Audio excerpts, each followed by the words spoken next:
Vitamin D का बेहतरीन source जो है वो सूरज की किरणें हैं, और सूरज से अपने आप को एक्सपोज रखें और सर्दियों का भरपूर फ़ायदा उठाएं, धूप में बैठें। अच्छा, इसका मैं आपको बताऊं कि जो हमारी इंटरनेशनल नेशनल गाइडलाइंस हैं हमारी मेडिसिन में और डर्माटोलॉजी में, वो ये हैं कि जी आप जो विटामिन डी की प्रोडक्शन नो डाउट के सन रे से होती है और उसके लिए ज़रूरी भी है, लेकिन उसके लिए जो रिकमेंडेशंस हैं वो ये हैं कि सुबह की 7 से लेकर 9 बजे तक, और वो भी 10 से 15 मिनट सन बाद।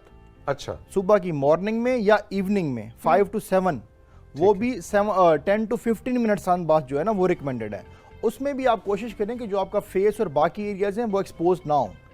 और दूसरी बात यह है कि जो विटामिन डी की कमी पूरी करने के लिए वो बॉडी का बेसिक इंग्रेडिएंट है, वो चाहिए जिस्म को, तो उसके लिए विटामिन डी के सप्लीमेंट्स लें, ना कि ये कि अपने बॉडी को आप सन एक्सपोज करें और साथ अपनी स्किन को डैमेज कर लें, पिगमेंटेशन करा लें या रिंकल्स करा लें। नहीं तो वो जो सर में सरसों का तेल लगा के नानी अम्मा की गोद में सर रख के जो माल्टे खाने होते हैं धूप में चारपाई पे लेट के, डॉक्टर साहब इसके बगैर तो जिंदगी नामुकम्मल है। आप देखें, अगर तो उस इंजॉयमेंट को आपने फील करना है तो उसके बारे में तो यकीनन बीइंग डर्माटोलॉजिस्ट मैं उसे मना नहीं कर सकता, लेकिन जहाँ तक बात है उसको एंजॉय करने वाली, आप ये देखें कि जो लोग उस तरह करते रहे हैं बचपन से ऑनवर्ड, तो यू कैन सी कि उनकी जो फेस के ऊपर एजिंग साइन जल्दी आना शुरू हो जाते हैं। आप किसी भी रूरल एरिया में चले जाएं, हिली एरिया में चले जाएं, तो आप देखें कि एक बच्चे को आप देखेंगे कि उसकी उम्र जो होगी 22 ईयर होगी, लेकिन उसके फेस को देखेंगे उसके ऊपर रिंकल्स भी होंगे, उसके ऊपर पिगमेंटेशन भी होगी, as compare to those people के जो लोग ऐसे इन्वायरमेंट में रहते हैं जहाँ पे वो एक्सपोज नहीं है या वो अपनी स्किन का ख्याल रखते हैं कि जिस सूरज में ज़्यादा उनका आना जाना नहीं होता, तो उनकी स्किन सेफ होती है। डॉक्टर साहब धूप के दुश्मन है जी। लोग यहाँ पे कहेंगे हमने क्या इस सर्दियाँ प्लान बनाया था, माल्टे खाएंगे धूप में बैठ के, और हम जो चारपाइयों का जिक्र कर रहे होते हैं, इतनी हमने बातें, इतनी प्लानिंग थी, सारी अब ठप।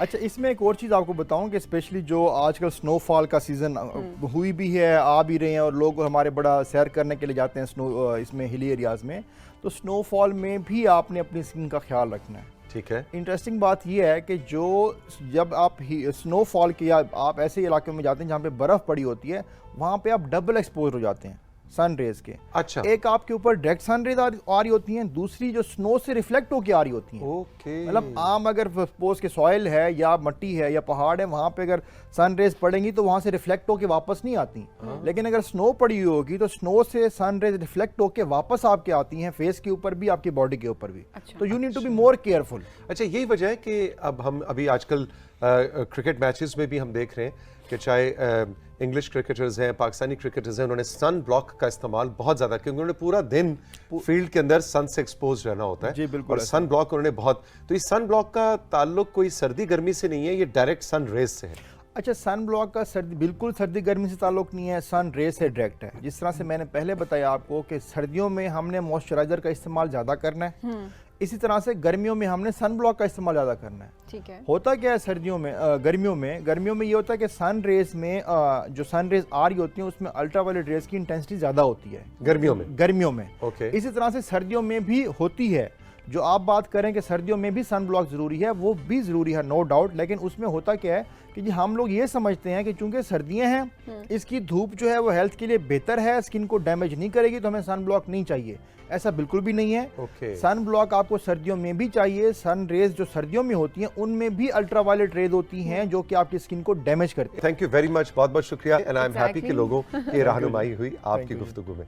Thank you very much.